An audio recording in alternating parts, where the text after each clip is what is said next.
When this case gets going, you're going to see that everything's a lie. And so we are left asking the question is, why are they lying? This girl walks in with I guess it was a black skirt, a black leather skirt, and she was wearing peep toe, a nude color like the patent leather Christian Louboutins, and was cuddling up, having a cocktail with the dude that looked like a nerd. The picture that you showed me, I believe that one more so than the other, because that was more of the description that she gave me. And she was just kind of like, dude, like, is this really like that girl that her husband got murdered and she's Christian? And I'm like, shut up, you did not see her there.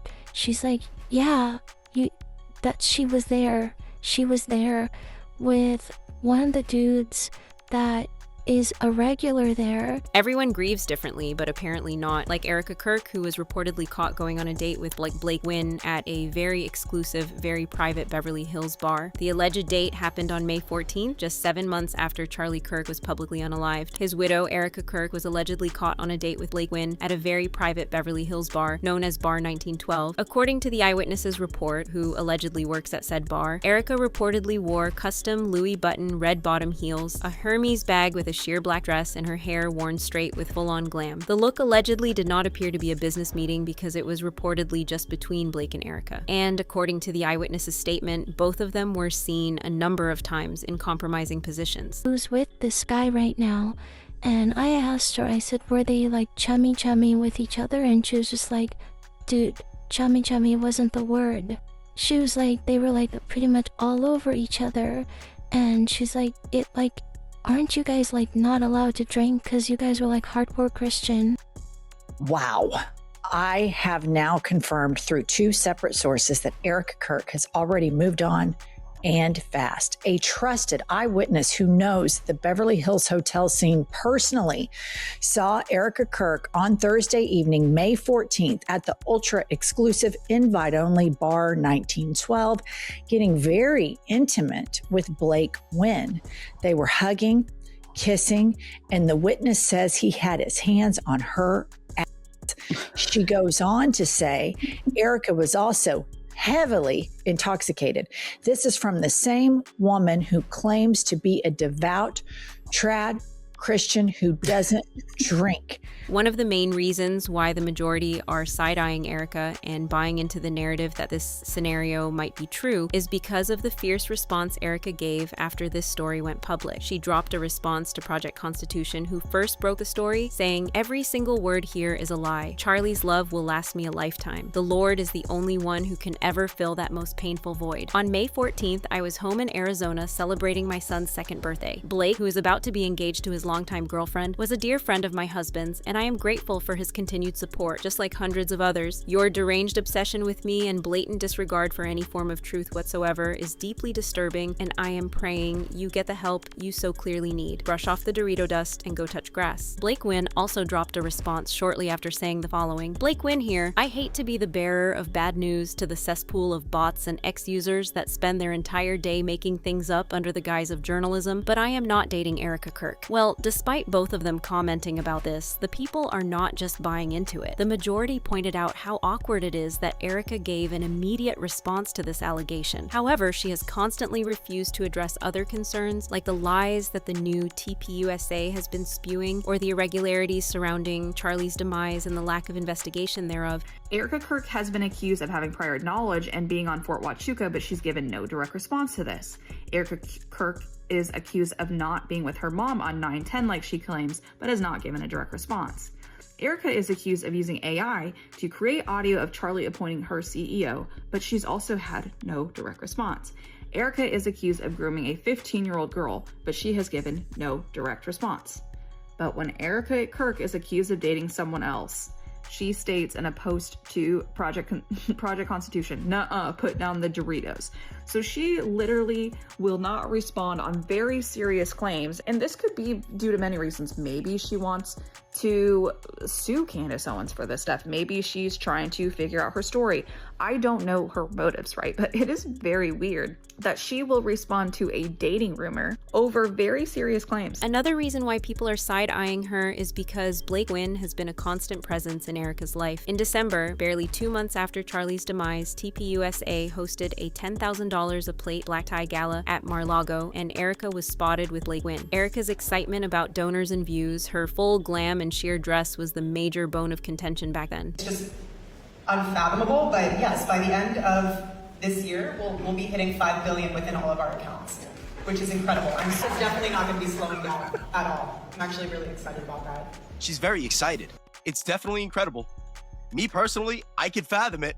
And I'm happy that she was so excited to be at this event at Mar-a-Lago less than 3 months after her husband was assassinated. But now, observers are pointing back to Blake Wynn's commentary about that event. I can't say enough about how beautiful of an evening Turning Point put on the Mar-a-Lago Club this past weekend. Speakers, athletes, and founders are often inspiring, but Erika Kirk is more than that. She's one of one, just like Charlie. Blake Wynn was also reportedly seated on the same table, elbow to elbow, with Erika Kirk at that exclusive White House correspondent dinner, which produced the viral "I Just Want to Go Home" video. I just want to go find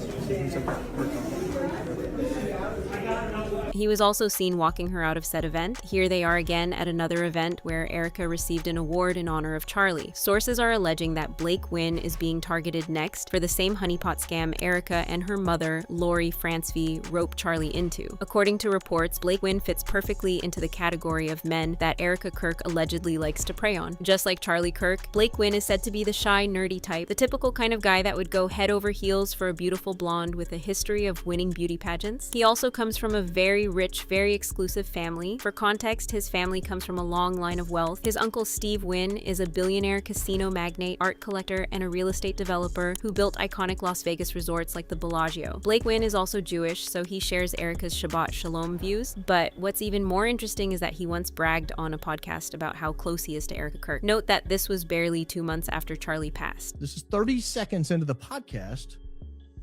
Blake Wynn, let's call it less than 2 months, 6 weeks to 2 months after Charlie Kirk passed, had this to say about his regard for Erika. In my 50, almost 6 years on this planet, aside from my now wife, I have never been drawn to somebody that I utterly adore quicker than you. That's very nice of you to say, and the feeling's mutual. So just to give you a setup, the bald guy, whose picture's on the left, that's the Fargo guy. I think it's his last name, Fargo. The guy in the hat that you can't see his eyes, that's Blake. That's Blake Wynn. It's interesting. I mean, you and I, one of the first times we spent extended time together was obviously one of the worst mornings of my life. I was with you at breakfast when I found out about Charlie Kirk being shot.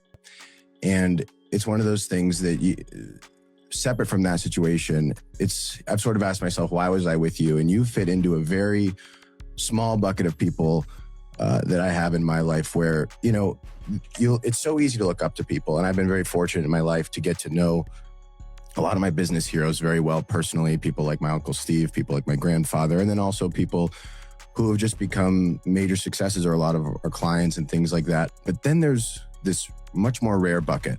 Erika Kirk fits into it, you fit into it, and a couple other people fit into it, which... Okay, so they must be close. They must be close. Okay, so this is one of the first things we find on this guy. Erika's grieving widow act has been crumbling from day one, and it wasn't just from that leaked audio recording days after Charlie's passing where she described his memorial as the event of the century. It has been this constant trajectory that people have been noticing about her where she reportedly prioritizes publicity, donations, and glam over what should really matter, Charlie Kirk and the massive cover-up of his demise. Recently, Candace Owens mentioned that she initially assumed that Erika was being threatened or pressured to forgo the investigation, or at worst, being coached. Maybe she's scared they're going to kill her. Maybe, like you said, she just wants a quick conclusion to all of this. Maybe she's still in shell shock and is actually not controlling anything at Turning Point, was my initial suspicion. And just on paper, she's CEO, but she's actually just home crying every day and behind the scenes, Tyler or Justin. That's what I went through thought that whole thing, and for me, I never wanted. However, in light of her behavior following the chilling events of September 9th, Candace believes that Erika might be complicit in some way. She once mentioned that the least traumatizing part of losing her husband was being a single mother because she had seen the example laid for her by her mother, Lori Frantzvey. Erika sat down for an in-person interview with the New York Times